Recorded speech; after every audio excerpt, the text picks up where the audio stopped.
Previously, Shen saw the old man from the auction house again, along with those who mistreated the girl who helped him. Angered, Shen took them down, leaving only the ranger. The ranger expressed interest in joining Shen, but Shen declined. As the ranger turned to leave, Shen coldly remarked he hadn't given permission. Before the ranger could move, an arrow struck his leg, stopping him in his tracks. Now to this week's chapter. Shibasha turned back to Shen, confused, and questioned who had attacked him. He had kept a close eye on Shen the entire time and knew Shen hadn't moved at all. Just then, a figure emerged from behind a tree. It was one of Shen's clones. Realization dawned on Shibasha as he understood that Shen had ordered his clone to carry out the attack, catching him completely off guard. Shibasha continued, his tone sharp but steady, stating that it was fine if Shen didn't want to work together. However, he questioned why Shen would go so far as to make an enemy of him. He reminded Shen of his rank as the 5th on the leaderboard, emphasizing his influence and power in the game. With a smirk, he added that he had even purchased higher-tier insurance, ensuring that Shen wouldn't gain much from killing him. He warned Shen that ending his life would result in a red name, marking him as a target for all in the game. Shibasha's confidence wavered as another one of Shen's clones materialized, followed by yet another. Panic began to set in as he realized his words were having no effect on Shen.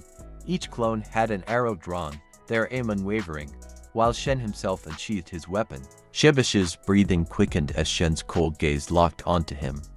Shen, his voice like ice, stated that he didn't care about the consequences of getting a red name. The weight of his killing intent was palpable.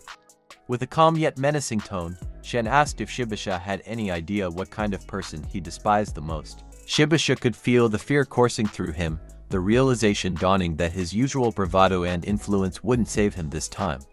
He was no longer in control, and his life was now in Shen's hands. With no choice but to go along, Shibasha hesitated before asking what kind of person Shen hated the most. Shen's expression turned serious, his voice cold and unyielding as he answered. He stated that the ones he despised most were the scum who betrayed their teammates, thinking it would help them get ahead. Shen added that it was unfortunate for Shibasha to have crossed paths with him, as such behavior would never go unpunished. Shen gave the command, and the arrows released by his clone struck Shibasha with precision. The ranger let out a scream of pain before his form disintegrated, sending him back to the spawn point. A notification popped up in front of him. He stared at it in disbelief, wondering how such a thing could even happen. Meanwhile, across the game's global server, a bounty announcement lit up every player's screen. It declared that Shen had killed Shibasha and placed a staggering reward of 50,000 gold on his head. The news quickly spread, igniting a frenzy of discussions. One player questioned if the announcement was real, while another noted that the top-ranked player on the leaderboard now had a red name. A third chimed in, pointing out that most leaderboard players were VIPs in the game, making Shen's actions even more shocking. In a distant stronghold, a guild leader rallied his team, urging them to prepare. He declared that taking down Shen would not only bring massive profits but also elevate their guild's reputation. Players across the world sharpened their weapons, fueled by greed and ambition, as the hunt for Shen began. While Shen stood amidst the aftermath, his gaze was fixed on the glowing bounty notification. He questioned why this had happened. When he had taken down the other 3 attackers earlier, there were no repercussions, no announcements. But now, with Shibasha, a leaderboard player, it seemed everything had spiraled into chaos. Shen mulled over the details, recalling Shibasha's mention of in-game insurance. Perhaps this system ensured that if someone prominent, like a leaderboard player, was eliminated, their death would trigger a global alert. The logic wasn't entirely clear, but Shen couldn't ignore the possibility. He muttered to himself, frustrated, about how power and money seemed to dictate everything, whether in real life or in this virtual world. Before he could dwell further, the woman he had saved earlier stepped forward. Her expression was hesitant but filled with curiosity. She tilted her head slightly and asked why he was still standing there instead of leaving. Shen glanced at her, his thoughts interrupted, and prepared to respond. Shen didn't get the chance to answer before she continued speaking, her voice carrying a warned tone as she explained the situation.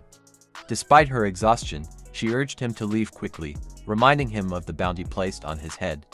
She explained that the reward was an enormous amount of gold and would attract a swarm of players eager to claim it. Her concern was evident as she pleaded for him to leave before the hunters arrived. Unfazed, Shen remained calm. He shook his head and replied that he was in no rush. He still needed to settle matters with her, particularly for the help she provided earlier. Pulling out a small bag, he handed it to her.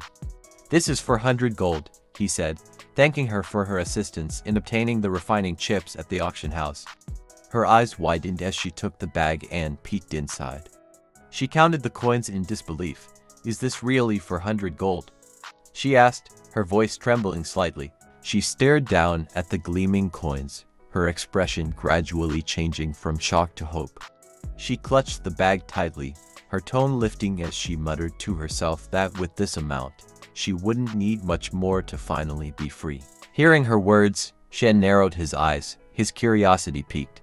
"Free," he repeated, his voice laced with suspicion. He began piecing things together, realizing she wasn't an NPC as he initially assumed but a real player. His gaze sharpened as he pressed further, questioning whether she was being forced to do such tasks by someone else. With a firm tone, Shen told her to be honest with him and pressed her to reveal who was forcing her into this situation. He also asked if there were other victims besides her. She hesitated, unsure of what to say, but knowing she owed him at least some truth. She finally looked away and, in a quiet voice, said that she only knew they were working for the Rising Sun Corporation. Hearing the name, Shen was completely shocked. His mind raced as he processed the information. The Rising Sun Corporation. It was his own company. His thoughts immediately turned dark. This wasn't just some random occurrence, it was personal. Shen took a step forward, about to ask more questions, but the woman quickly interrupted. Her voice shook as she told him that she couldn't say more. If she did, it could harm her, and she feared what might happen if she said too much. She then pleaded with Shen, asking him not to ask any more questions. Seeing the desperation in her eyes, Shen understood the harm that could come from pushing further, even though he still wanted to know. He looked away and commented that he understood and would not force her to reveal anything more. Just then, to his surprise, she kissed him on the cheek. Shen didn't expect it, but he didn't push her away either. She quickly stepped back, and Shen, now embarrassed by what had just happened, tried to compose himself. She looked at him with a smile and said she wanted to thank him, that she would repay his kindness for saving her, and then, with a soft voice, called him her hero. Moments later, she waved goodbye and left, leaving Shen to reflect on the encounter. He couldn't help but think that she was certainly a handful to deal with. Shen began to think about who could be behind all this and quickly realized there was only one person who could be responsible. Xiao. While he wasn't entirely sure Xiao himself was the one orchestrating everything, Shen was certain it was someone working for him. He decided that once he returned to the real world, he would get to the bottom of it all. However, just as he was deep in thought, a player began channeling a fire skill above him. The attack blazed towards him at incredible speed. Shen, sensing something was off, looked up and commented, "They sure took their time getting here," before swiftly redirecting the fireball away from him. With a grin, he added that he was going to be busy, but at least it was going to be a lot of fun. Before he could relax, he heard a noise behind him. More players rushed out, charging toward him. As they closed in, he activated his mask, muttering that these players didn't understand the difference in power just yet. Then, he heard a familiar voice call out to him. Turning, Shen saw Yang Chang waving enthusiastically, happily calling him boss. Thanks for watching. If you enjoyed it, please subscribe and like. It really helps me out.